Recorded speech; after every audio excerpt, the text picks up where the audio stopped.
वहीं जिनके वालिद को तो उन्होंने उनकी पैदाइश से पहले ही सुपुर्द एक खाक कर दिया था, और जिनकी वालिदा बीबी आमीना भी 2 साल पहले सफर ए मदीना में दुनिया से चली गई थी, वो जो अभी महज 8 साल का थे, लेकिन जिनकी पेशानी से एक अजीब रोशनी चमक रही थी।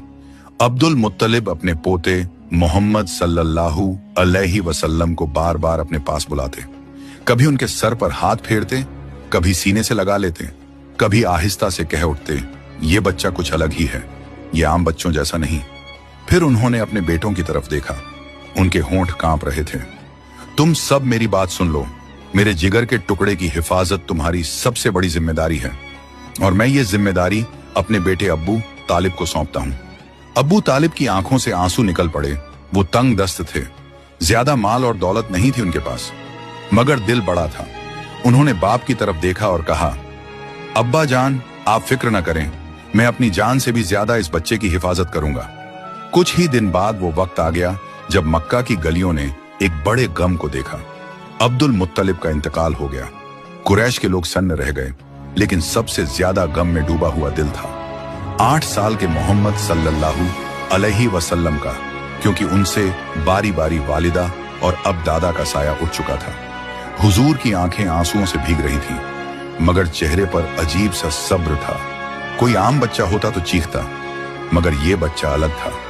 वो चुपचाप आसमान की तरफ देख रहे थे, मानो कोई तसल्ली वहीं से मिल रही हो। अल्लाह पाक ने इस दर्द से हमारे प्यारे नबी सल्लल्लाहु अलैहि वसल्लम को इसलिए गुजारा, क्योंकि आने वाली उम्मत में जब किसी के साथ ऐसा हो तो वो चीखने के बजाय सब्र करे।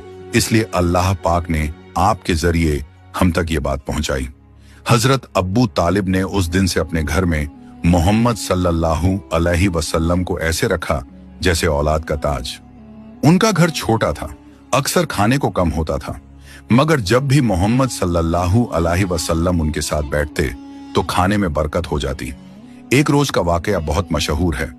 हजरत अब्बू तालिब के घर खाना पक्का और बच्चे, बीवी सब एक थाली के सामने बैठ गए। खाने के लिए बस थोड़ा सा ही था, बस उतना कि मुश्किल से 2-3 लोग ही खा पाते। बीवी ने कहा, आज तो बच्चे भूखे रह जाएंगे, खाना बहुत कम है। मगर अब्बू तालिब ने मोहम्मद सल्लल्लाहु अलैहि वसल्लम को पास बिठाया और कहा, बेटा तुम भी हमारे साथ खाओ। जैसे ही मोहम्मद सल्लल्लाहु अलैहि वसल्लम ने बिस्मिल्लाह पढ़कर खाना शुरू किया, वो खाना बढ़ता ही गया। सब बच्चे खा रहे थे, बीवी खा रही थी, अब्बू तालिब भी खा रहे थे, और थाली भर भर कर सबको नसीब हो रहा था। बीवी हैरान होकर बोली, ये क्या अजूबा है, बने रहे।